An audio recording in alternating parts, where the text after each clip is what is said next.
Hello friends, मेरा नाम है नीलेश बजाज और इस वीडियो में हम देखेंगे pyramid program using nested for loop in C. Okay, so let's start. देखिए, आपको ये नेस्टेड फॉर लूप का कंसेप्ट तो पता ही है। नेस्टेड फॉर लूप का कंसेप्ट क्या है? When we use for loop within a for loop is called nested for loop. और इसका मेन पर्पस क्या होता है? To arrange the data in matrix format.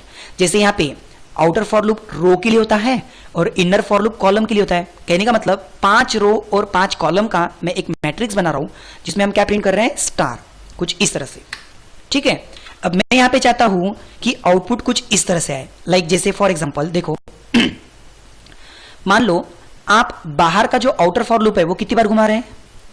Like i equals to 1 से लेके तो 5 तक और इंक्रीमेंट 1 से। ठीक है, और फिर आप इनर फॉर लूप भी कितनी बार घुमा रहे हैं? तो 5 बार, बट किसकी मदद से? k की मदद से। लाइक k इक्वल्स टू 1 से लेके कहां तक? 5 तक और इंक्रीमेंट 1 से। ठीक है, और जब आपके आउटर फॉर लूप का पहला राउंड रहेगा, इसका मतलब इनर फॉर लूप कितनी बार घूमेगा? फिर 5 बार।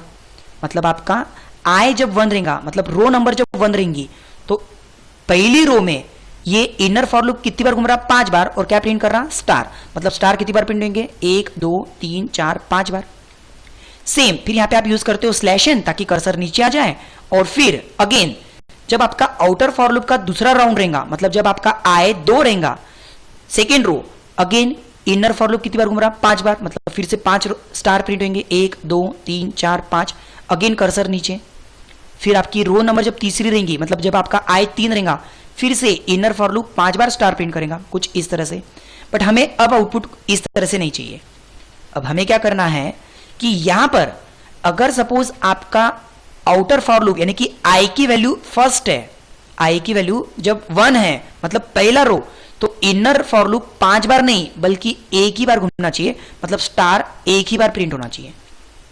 फिर स्लैश एन मतलब न्यू लाइन, मतलब इनर फॉर लूप कितनी बार घुमा? सिर्फ एक बार। और जैसे ही आपका आउटर फॉर लूप यानी i की वैल्यू 2 हो जाएंगी, i की वैल्यू इंक्रीमेंट होके 2 हो जाएंगी, तो अंदर का फॉर लूप भी कितनी बार घूमना चाहिए? 2 बार।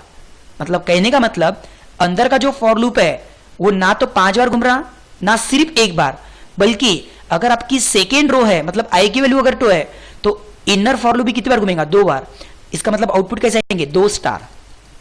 सेम उसी तरह अगर आपका आउटर फॉर लूप यानी i की वैल्यू जैसी ही 3 हो जाती, तो इनर फॉर लूप ने भी 1 से लेके कितनी बार घूमना चाहिए? 3 बार। तो कहने का मतलब आपका इनर फॉर लूप किसके ऊपर डिपेंडेंट रहेगा?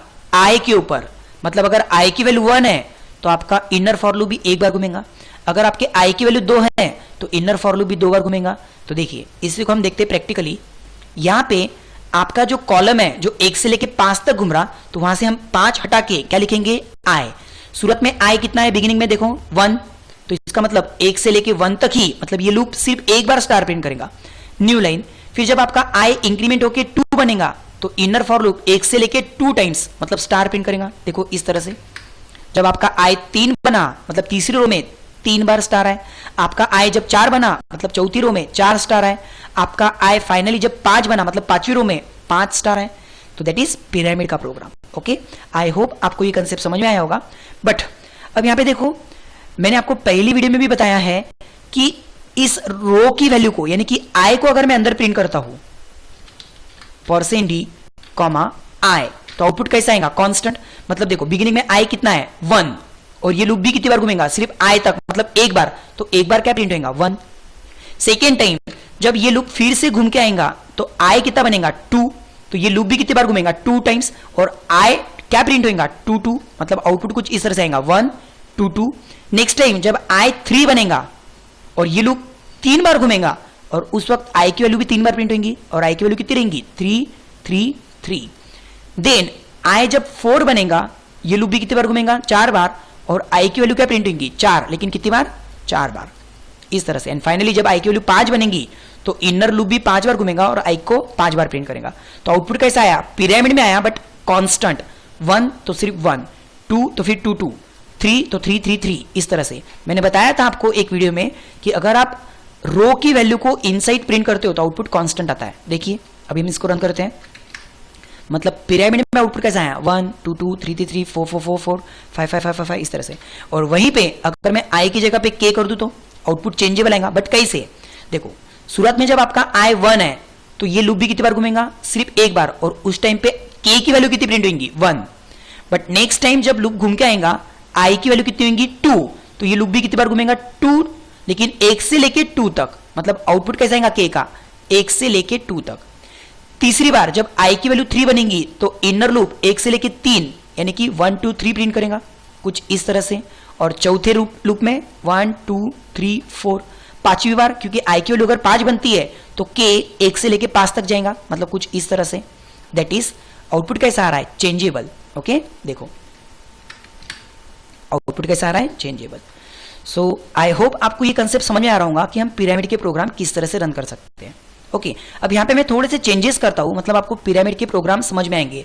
हालांकि आपको ये टास्क खुद परफॉर्म करके देखना चाहिए, पहले आप खुद ट्राई करके देखना, यदि नहीं समझ में आए तो फिर मेरे इस वीडियो को कंटिन्यू देखना है आपको। ओके, देखो टास्क क्या दे रहा हूं मैं आपको, ध्यान से देखिए। जैसे यहां पर आपको क्या करना है, अभी अगर मैं प्रोग्राम रन करता हूं तो आपको यह आउटपुट समझ में आ गया, 1 देन 2 2 देन 3 3 3 4 4 4 4 देन 5 5 5 5 5, और यहाँ पे आउटपुट आपको ध्यान में आ रहा है, कांस्टेंट प्रिंट हो रहा है, मतलब आपने किसको प्रिंट किया, i को। वही अगर मैंने सेकेंड टाइम रन करके दिखाया तो 1 देन 1 2 1 2 3 1 2 3 4 देन 1 2 3 4 5, मतलब यहाँ पे आउटपुट चेंजेबल है, मतलब आपने किसको प्रिंट किया, फिर k को। लेकिन अब मैं आपको जो टास्क दे रहा हूं तो वो ध्यान से देखिए क्या करना है हमें। पहले इन टास्क को आप सेल्फ परफॉर्म करके देखना, देन आगे इस वीडियो को कंटिन्यू करना। ओके, अगर आपको टास्क नहीं समझ में आता है तो 1 2 3 3 3 4 4 4 देन 5 5 5 5, इस तरह से। ये तो हो गया आपका टास्क, मैंने परफॉर्म करके दे दिया। देन 1 1 2 1 2 3 1 2 3 4 1 2 3 4 5, ये भी मैंने परफॉर्म करके दे दिया। अब आपको करना क्या है, like this, 1 1 1 1 1 2 2 2 2 then 3 3 3 then 4 4 and finally 5, या फिर इस तरह से 1 2 3 4 5 1 2 3 4 देन 1 2 3 1 2 एंड 1, कुछ इस तरह से। ओके, देखो मैं इसको लगे तो साइड में लिखता हूँ, यहाँ पे लिखता हूँ मैं फिर से 1 2 3 4 5 1 2 3 4 1 2 3 1 2 एंड 1, इस तरह से। या फिर आपको टास्क किस तरह से करना है, लाइक 5 5 5 5 4 4 4 4 3 3 3 2 2 एंड 1, या फिर आप इस तरह से भी कर सकते हो 5 4 3 2 1 5 4 3 2 देन 5 4 3 5 4, इस तरह से। या फिर आप इस तरह से भी कर सकते हो, देखो मैं आपको टास्क दे रहा हूँ, नहीं समझे तो आप आगे का वीडियो देख सकते हो। ओके, लाइक जैसे 5 देन 4 4 3 3 3 2 2 2 2 देन 1 1 1 1 1, या फिर 5 5 4 5 4 3 5 4 3 2 5 4 3 2 1, और भी इस टाइप के अन्य पिरामिड्स के प्रोग्राम आ सकते हैं। तो आप पहले इनको ट्राई कीजिए, यदि नहीं समझ में आता है तो मेरे इसके आने वाले वीडियो को आप देख सकते हो। Okay, thank you.